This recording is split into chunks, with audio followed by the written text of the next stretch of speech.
kami dari kelompok 3. Di sini kami akan menampilkan sebuah video pembelajaran model konflik kognitif dengan materi hukum Archimedes untuk memenuhi mata kuliah miskonsepsi dan legitimasi pembelajaran fisika yang diampu oleh Ibu dosen Salma Yasni SPD MPD. Sebelum itu, perkenalkan anggota kelompok kami. Saya sendiri Miftahul Rahma. Saya Liza Yusma. Saya Netania Andreza. Saya Indria Wahyuni. Saya Ismiliana. Selamat menyaksikan. Assalamualaikum. Waalaikumsalam warahmatullahi wabarakatuh. Bagaimana kabar Anda semuanya sehat? Alhamdulillah, luar biasa, Allahu Akbar. Alhamdulillah, nanti nggak ada yang sakit kan hari ini? Alhamdulillah, sehat, Bu. Oke, sebelum kita mulai pembelajaran, apakah kita berdoa terlebih dahulu? Kata kelas, boleh memimpin doanya? Berdoa mulai. Selesai. Nah, misalnya untuk absen ringan Anda dulu, apakah ada yang tidak hadir? Hadir Hadir semuanya, Bu. Berarti pada semangat belajar hari ini ya? Ya, Bu. Nah, sebelum kita pembelajaran, langkah baiknya kalau ada sampah di bangku, di bakar, itu tolong bersihkan dulu ya. Agar kita belajarnya lebih nyaman. Sudah, Bu. Sudah, Bu. Sudah. Oke. Nah, di sini aku menampilkan dua buah gambar. Tahu yang di gambar apa ya, anaknya? Tahu, Bu. Nah, ini gambar apa yang pertama? Kapal, Bu. Nah, kapal pesiar ya. Yang ini apa? Kapal, Bu. Nah, bayangkan. Kedua kapal ini tahu yang terbuat dari apa? Dari batu besi, Terbuat dari logam yang sangat berat. Nah, bayangkan kapal sebesar ini kenapa bisa mengapung di atas air, di permukaan air. Nah, ini juga kapal selamnya bisa mengapung, bisa tenggelam, melayang di dalam air. Nah, kira-kira kenapa? Coba, sekarang teknologi sekarang udah kencang ya, kapal sebesar ini bisa mengapung di atas air. Padahal terbuat dari logam yang sangat besar. Kira-kira kenapa? Ada yang tahu? Tidak Tahu. Nggak tahu. Nah, kalau Anda pengen tahu jawaban dari pertanyaan yang ini, nah Anda harus betul-betul memperhatikan pembelajaran kita hari. Karena kalau Anda memperhatikannya, nah Anda akan bisa menjawab pertanyaan ini di akhir. Siap ya? Siap, Bu. Nah, sebelumnya kita sudah belajar tekanan hidrostatis minggu sebelumnya, masih ingat kan? Nah, apa yang Anda ingat tentang tekanan hidrostatis itu? Ya, Bu. Oke, Lisa. Tekanan hidrostatis itu tekanan yang dihasilkan oleh media. Bagus. Siapa lagi? Ada yang tahu rumusnya? Oh, oke, di bawah tanda tangan ya. Oke, satu-satu dulu. Ayo, siapa yang mau duluan? Yuni atau Miftah? Yuni aja dulu. Oke, Yuni. Apa Yuni? Rumusnya yaitu P sama dengan Rho dikali D dikali H. Oke, bagus ya. Miftah gimana Miftah? Sama rumusnya Yuni, cuma kita mau menambahkan pertama itu tekanan, Rho itu massa jenis, yaitu gravitasi, kecepatan gravitasi dan ketinggian. Oke, bagus sekali ya. Berarti Anda masih ingat sama pembelajaran kita sebelumnya. Berarti terlihat ya kalau Anda belajar di rumah. Nah, kita sudah belajar juga sebelumnya bahwa tekanan hidrostatis itu bertambah seiring dengan bertambahnya kedalaman. Nah, jadi apa yang terjadi pada sebuah benda yang ada di dalam fluida? Siapa yang tahu? Oke, Neta. Tekanan di bawah benda lebih besar daripada tekanan di bagian atas bendanya. Bagus sekali. Nah, perbedaan tekanan inilah yang akan kita pelajari lebih lanjut hari ini. Nah, perbedaan tekanan ini menimbulkan gaya yang disebut gaya apung. Nah, ini yang akan kita pelajari hari ini. Siap ya? Siap, Bu. Oke. Nah, jadi pembelajaran kita sebelumnya itu berkaitan dengan pembelajaran kita hari ini. Hari ini kita akan belajar tentang hukum Archimedes. Nah, di mana tujuan yang ingin kita capai nantinya? Apakah ada yang ingin membacakan? Oke, kita semangat lagi ya. Oke. Yang pertama, siswa dapat menjelaskan konsep hukum Archimedes melalui hasil pengamatan dan diskusi berdasarkan demonstrasi dan percobaan tentang gaya apung, massa jenis fluida, dan volume benda yang tercelup. Lalu yang kedua, siswa dapat menerapkan hukum Archimedes untuk menganalisis kondisi benda, terapung, melayang, atau tenggelam, serta menghitung besar gaya apung pada bagian situasi, dari berbagai situasi. Oke, makasih Nita ya. Nah, inilah tujuan pembelajaran yang akan kita capai pada hari ini.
pendapat Anda. Nah sekarang, apakah semua benda yang dimasukkan ke dalam air itu akan terapung?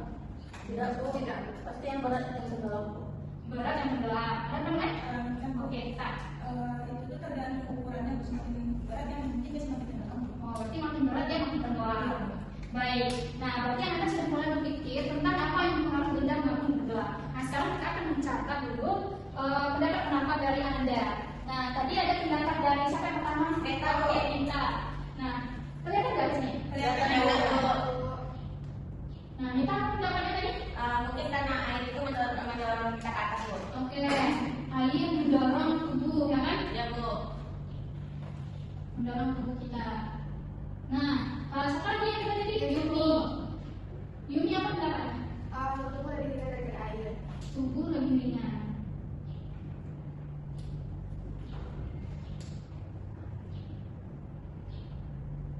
Oke, siapa lagi yang cita Liza? Liza, apa namanya Liza? Benda yang berat pasti tenggelam. Benda berat pasti tenggelam.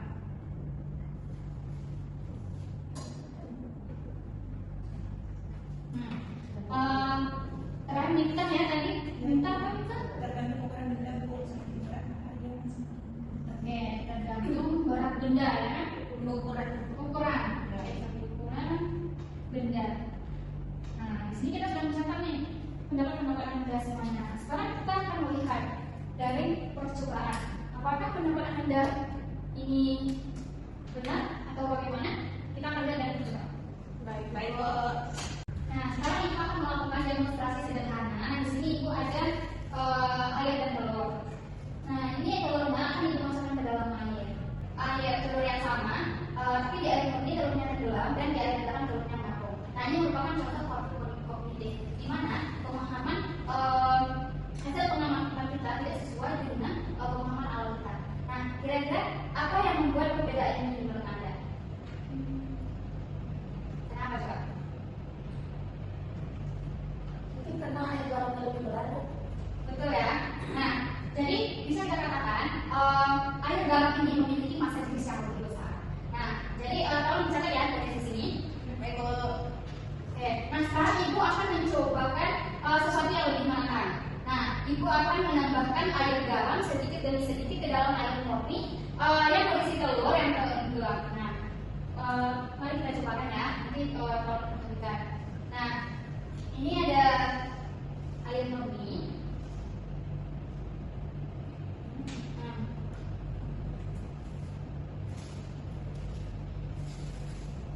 Nah, itu akan memasukkan telur ini ke dalam gelasnya. Nah, kita coba perhatikan. Dan itu akan memasukkan garam sedikit demi sedikit.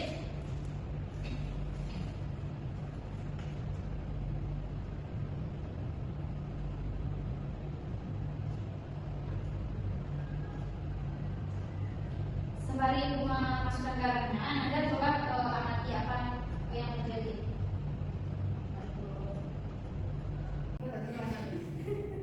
Apa yang Anda amati saat ini? Telurnya mulai naik, Bu. Benar ya. Nah, lihat sekarang telurnya di tengah-tengah air, tidak mengapung juga tidak tenggelam. Keadaan seperti ini disebut apa?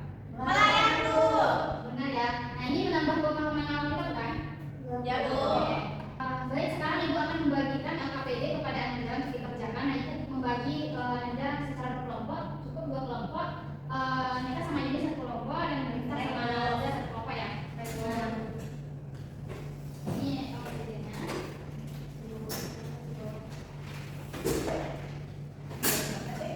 Nah, jadi nanti Anda akan mengukur daya apung pada benda dengan berbagai volume yang dimasukkan dalam air. Nah, untuk percobaan yang kedua, itu Anda mengamati perilaku telur dalam larutan garam dengan berbagai konsentrasi dan mengukur massa jenis larutan tersebut. Nah, kemudian catat hasilnya pada KPD yang sudah dibagikan. Nah, ini alat yang akan Anda gunakan dalam melakukan percobaan. Jangan dibagi ya. Mau masuk satu ya? Kelompok. Bu, boleh tidak? Bu, saya nggak mikro, mereka belum lagi, Bu.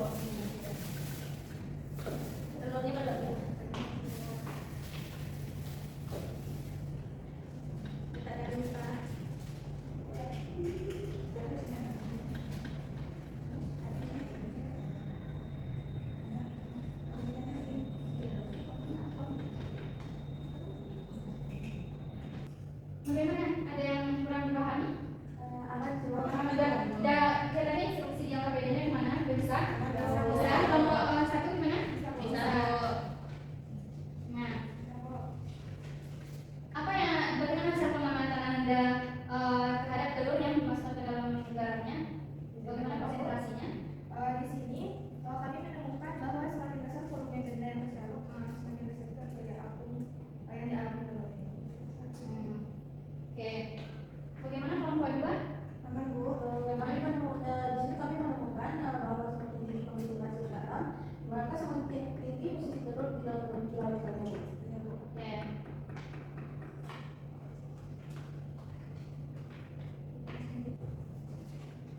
Bagaimana Anda selesai? Sudah, Bu. Sudah, Bu. Oke, sekarang kita akan mendiskusikan hasil percobaannya tentang pemakai di sini.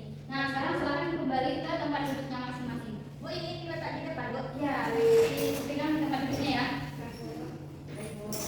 Gimana, Pak? Di meja dulu. Kasih, Bu.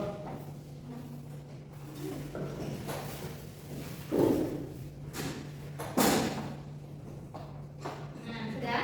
Sudah, Bu. Nah, jadi kan kita sudah melakukan percobaan. Nah, berdasarkan hasil percobaan, mari kita rumuskan konsep hukum Archimedes. Nah, bagaimana dengan kelompok satu? Apa yang bisa kelompok satu simpulkan? Ya, izin Bu dari kelompok satu. Kami menyimpulkan bahwa gaya api sebanding dengan volume benda yang tercelup dalam silinder, Bu. Oke. Nah, benar ya kesimpulan dari kelompok satu. Nah, sekarang kesimpulan dari kelompok dua. Bagaimana pengaruh massa jenis fluida ini terhadap gaya apinya? Saya tahu ini Bu karena saya tahu dari nomor 2. Menurut hasil diskusi kami menyimpulkan bahwa gaya akum juga sebanding dengan massa jenis fluida Bu. Oke, nah itu kesimpulan dari yang Anda semua kan? Nah, jadi dari kesimpulan ini kita dapat merumuskan hukum Archimedes sebagai berikut. Nah, ini Ibu menampilkan dari 3 keadaan yang sudah kita cobakan tadi. Nah, yang pertama itu ada benda dalam keadaan terapung. Nah, di mana gaya akumnya itu lebih besar dari beratnya. Nah, di mana massa jenis bendanya itu lebih kecil dari massa jenis air. Nah, yang kedua itu ada bendanya dalam keadaan melayang, di mana gaya akumnya itu sama dengan beratnya. Nah, kemudian massa jenis bendanya itu sama juga dengan massa jenis airnya. Nah, di sini benda yang tenggelam. Nah, gaya akumnya itu lebih kecil dari beratnya, dan massa jenis bendanya lebih besar daripada massa jenis fluida atau airnya. Nah, sekarang kita akan melihat rumus dari hukum Archimedes ini. Nah, karena kita keterbatasan spidol Ibu habis, nah Ibu akan cari saja di sini ya rumusnya. Nah, ini merupakan rumus dari hukum Archimedes. Nah, di sini ada gaya akum, di mana gaya akum ini dipengaruhi oleh massa jenis fluida, gravitasi, dan volume benda yang terjauh. Nah, tadi kita sudah melakukan percobaannya. Nah, menurut yang Anda lihat nih, mana gaya akumnya yang lebih besar? Yaitu air yang sebelum Ibu kasih garam atau setelah Ibu kasih garam? Setelah Ibu kasih garam, Bu. Nah, berarti sebelum Ibu kasih garam itu gimana keadaan telurnya? Telurnya kan Telur kan, itu menandakan bahwa massa jenis air lebih kecil daripada massa jenis bendanya atau telurnya tadi ya kan? Nah, kemudian setelah Ibu kasih garam bagaimana keadaan telurnya? telurnya mulai Mulai terapung. Nah, berarti massa jenis airnya sudah bertambah dari garam tersebut, sehingga massa jenis air garamnya lebih besar daripada massa jenis bendanya, sehingga bendanya menjadi terapung. Nah, jadi gaya akum ini sendiri itu dipengaruhi oleh 3, yaitu ada massa jenis Oke, nah berarti sudah paham kan? Nah, Ibu? Sudah, Bu. Nah, sekarang boleh dicatat rumusnya di bukunya catatannya ya. Ya, Bu. Oke, sebelum kita mengakhiri pelajaran kita hari ini, mari kita melakukan refleksi tentang pembelajaran kita hari ini. Nah, jadi refleksi ini penting untuk membantu Anda menyadari perkembangan pemahaman dari awal hingga akhir pembelajaran. Nah, jadi coba Anda lihat kembali catatan yang di papan tulis tentang pendapat yang dari Anda tadi, yaitu bagaimana benda tenggelam dan bagaimana benda mengapung. Nah, jadi coba bandingkan dengan pemahaman yang telah kita peroleh setelah melakukan demonstrasi dan percobaan. Nah, jadi silakan Anda jawab beberapa pertanyaan ini. Nah, pertanyaan yang pertama itu bagi siapa yang menjawab nanti boleh diangkat tangan ya. Nah, yang pertama itu apa perbedaan pemahaman Anda sebelum dan sesudah pembelajaran tentang hukum Archimedes? Siapa yang bisa jawab? Bisa Bu. Oke, coba kita. Di sini pemahaman kita sebelumnya itu kita pikir bahwa benda yang hilang itu karena ukurannya Bu. Iya. Karena ukuran benda yang Bu. Terus tadi kita paham bahwa yang menentukannya adalah perbandingan massa jenis benda dengan massa jenis fluidanya Bu. Oke. Berarti berat tidak Berarti kita sudah tahu kan bahwa pemahaman Al-Miftah tadi sedikit berbeda dengan konsep yang sebenarnya. Nah, jadi sebenarnya benda tenggelam itu dipengaruhi oleh massa jenis bendanya. Oke. Nah, kemudian pertanyaan yang kedua, konsep apa yang paling menarik atau mengejutkan yang Anda pelajari hari ini? Saya buat Oke, ini.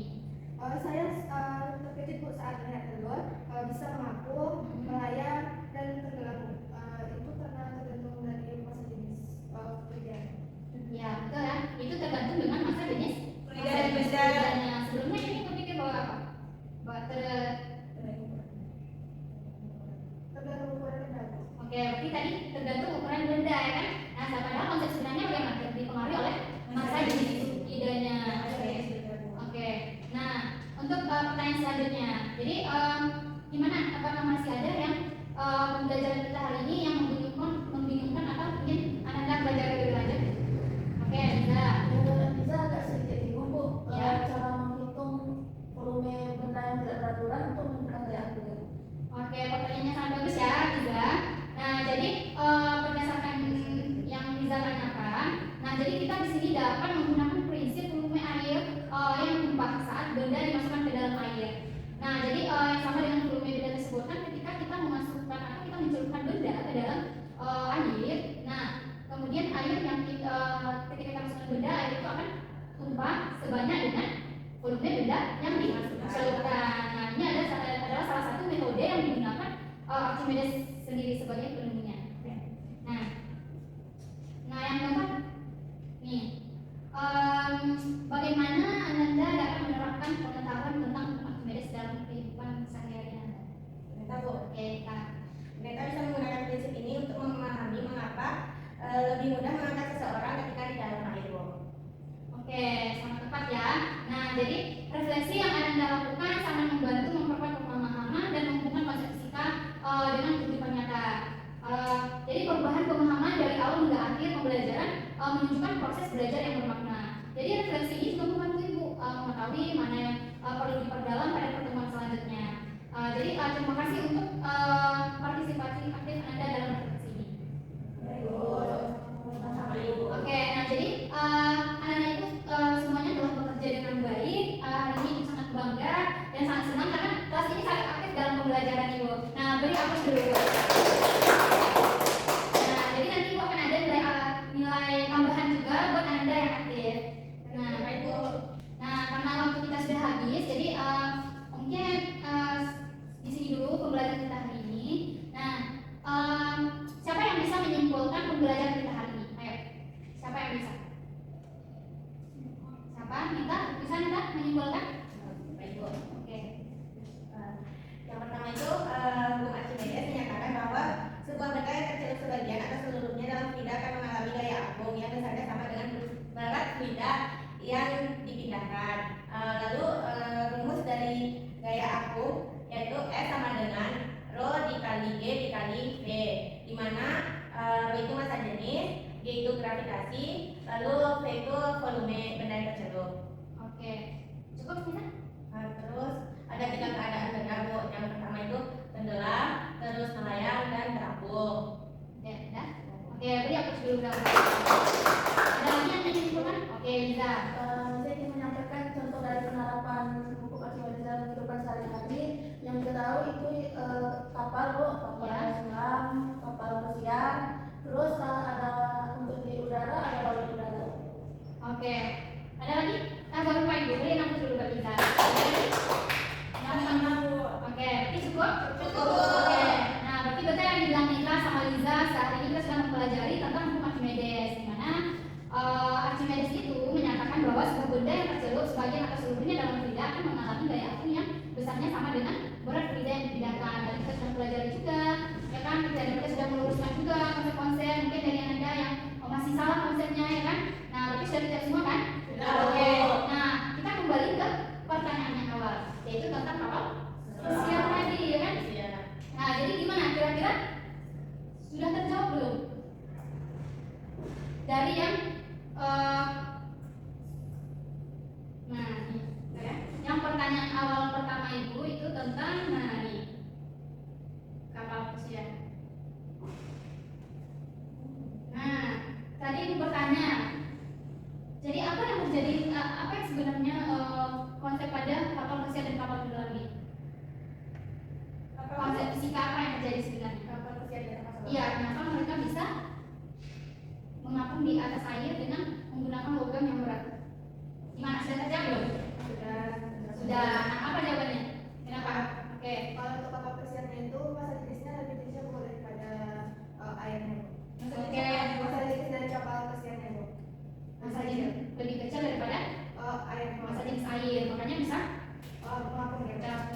itu jawaban dari Yuni. Nah, tadi kan kita tadi sudah mempelajari bahwa ada konsep medis itu ada tenggelam, mengapung, dan melayang. Berarti itulah konsep fenomena konsep fisika yang terjadi pada kapal selam dan kapal pesiar ini. Ibu, Oke, mau menambahkan? oke, boleh. Jadi kan ini membahas masa jenisnya Bu. Oke. Kita kalau untuk kapal pesiar itu gaya apungnya itu lebih besar daripada berat benda. Makanya kapal yang berat itu bisa terbang di atas air. Nah, kalau untuk yang kapal selam ini Bu, misalnya dia berada di tengah permukaan air kan Bu. Iya. Nah, berarti itu gaya apungnya itu sama besar dengan berat bendanya Bu. Oke, seperti yang contoh dari 3 keadaan yang kita lihat tadi ya kan? Ya, Ada tenggelam, ada melayang, dan mengapung. Nah, berarti sudah terjawab kan? Sudah, Bu. Oke. Nah, boleh ya. Oke, boleh kita nggak mau ketinggalan juga ya. Iya Bu, dari tadi Bu. Oke, Nita. Jadi kita ada sedikit pengetahuan mengenai kapal selam ini Bu, di mana pada kapal selam kenapa bisa mengapung itu di dalamnya terdapat ruang yang berongga Bu. Jadi kalau misalnya ingin kapal selam itu terapung, rongga yang tersebut itu diisi dengan udara Bu. Nah baru kapalnya dapat mengangkat ke atas. Oke. Kalau jika ingin menyelam kapalnya Bu dari permukaan, Ya. itu rongga tadi Bu itu diisi dengan air sehingga kapal dapat menyelam Bu. Berarti dipengaruhi oleh Satu volume perempuan ya kan? Volumenya tadi ya kan? Sesuai dengan rumus. Berarti gaya apung dipengaruhi juga oleh Volume. Oke, sudah terjawab berarti ya? Sudah, Bu. Nah, kira-kira nih udah kita di akhir pembelajaran ada yang mau dipertanyakan lagi atau yang mungkin yang Anda kurang paham boleh ditanyakan? Sudah. Sudah paham ya? Sudah, Bu. Oke. Nah, berarti kalau sudah paham, Ibu akan kasih tugas, tapi tugasnya dikerjakan di rumah ya. Supaya Anda belajar lebih lanjut ya tentang informasi medis ini. Oke. Nah, nanti Ibu kirimkan di grup WA ya tugasnya. Nah, di depan itu tugasnya dikumpulkan. Nah, minggu besok kita akan belajar tentang viskositas. Nah, Ibu harapkan Anda untuk membaca materinya supaya kita minggu depan kita belajarnya lebih menyenangkan, lebih aktif karena Anda sudah mempunyai bekal dari rumah. Oke? Oke. Demikian pembelajaran kita hari ini. Mari kita ucapkan dengan hamdalah. Alhamdulillahirabbil alamin. Baik, Ibu cukup. Maaf atas kekurangannya. Ibu sudahi. Wassalamualaikum warahmatullahi wabarakatuh. Waalaikumsalam warahmatullahi wabarakatuh. Terima kasih Bu. Makasih, Bu. Oke, Ibu dulu ya. Ya Bu. Silakan, Ibu. Ada Bu. Baik Bu. Mari Bu. Terima kasih telah menonton video pembelajaran kita pada hari ini. Jangan lupa subscribe, like, and comment. Terima kasih.